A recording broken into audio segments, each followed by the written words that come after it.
It asks whether people deserve a second chance after all. Let's dive in. The story begins with Freda, acted by Kiekie, receiving news that changes everything. She's pregnant. Now, for many women, pregnancy is a moment of joy, a moment of celebration, a moment of families gather around to share happiness. But for Freda, this pregnancy becomes the beginning of a downfall because the thing gets complicated because the pregnancy is not her husband's, Nate. The moment the truth comes out, her world explodes. Nate is devastated because she has to confess to him because the doctor says she cannot take out the pregnancy. Nate is devastated, furious, humiliated. The betrayal cuts deep, and honestly, you can understand why infidelity is one of the hardest things for any marriage to survive, especially when it comes from the women. And I need to ask you in the comment section, why is it easy for women to forgive a man when they cheat on them, but when it is the turn of the woman, the men don't want to forgive? But what happened next shocks everyone. Instead of trying to walk through the situation, Nate throws Freda out of the house. Just like that. No second chance, no discussion, no forgiveness. He wants her gone immediately.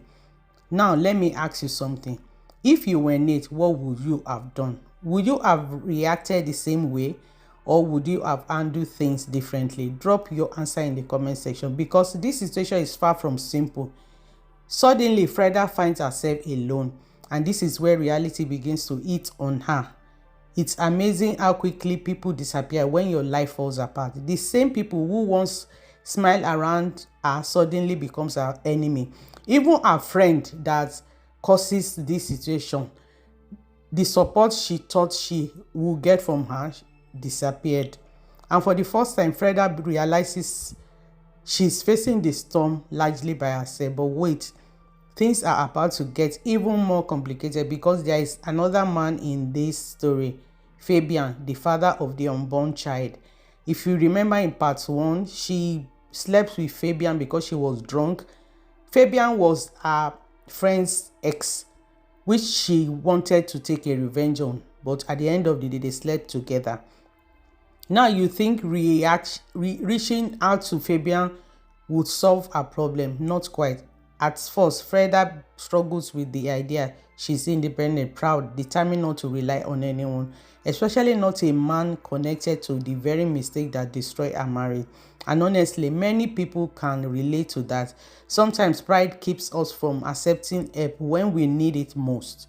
But life has a way of humbling us. As her pregnancy progresses, health condition begins to surface, and she doesn't have a choice but to move in with Fabian. Reluctantly, Freda moves into Fabian's home. Now here is where viewers start wondering, can these two actually build something healthy together, or are they simply trying to survive the consequences of bad decisions? At first, the arrangement is awkward, very awkward. Both are carrying emotional baggage. Both are dealing with guilt, but both are trying to figure out what happened next, and neither really has the answer. And Nate did not allow Freda to see her children. Even when she reached out that she wants to speak to them, he refused. He begins restricting her access to her children. That part was heartbreaking because regardless of what happened between husband and wife, children often becomes the biggest victims in this situation. And watching a mother separate from her children is never easy. And no matter how much she tries to move forward, the pain keeps pulling her back. But there is something interesting. While Nate grows harder and more bitter, Fabian begins to step up. Unexpectedly, he's far from perfect, but unlike many men who run from responsibility, Fabian tries to be patient. He attends appointments with Freda, check on Freda, offers support, and gradually viewers begin seeing another side of him. People suddenly become relationship experts, marriage counselor, moral judges. Everyone has an opinion. Everyone believes they know the full story, but nobody truly understands what Freda is going through. Then comes a turning point, a moment where Freda realizes something important. She cannot spend the rest of her life trapped in regret. Yes, she failed. Yes, she hurt people. Yes, she made terrible choices and she disappointed her children. But if she keeps living in the past, she will lose whatever future remains. And honestly, that's a lesson many viewers need to hear. Your mistake may explain where you are, but they don't have to determine where you are going. Slowly, she begins rebuilding herself piece by piece, day by day, and just when it seems she's finally finding stability, another challenge emerges because healing is never a straight line.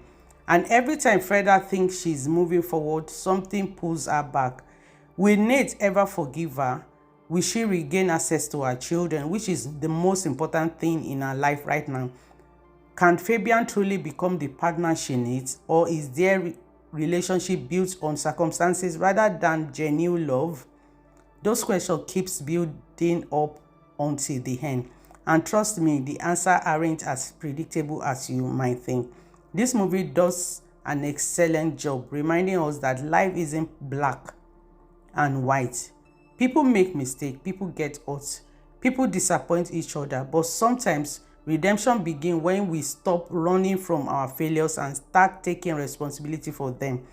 To find out whether Freda finally gets a second chance at happiness, whether Nate softens his heart, and whether Fabian proves he can be the father and partner she needs, I want you to head over to Kiki's TV on YouTube and watch Reheated Passion. But before you go, tell me this. Do you believe every betrayer deserves forgiveness, or are some mistakes too big to recover from? Let me know in the comment section. And don't forget to subscribe to this channel, like this video, and also subscribe to our channel, and also join our membership. Thank you so much, and I will see you on my next video. Bye.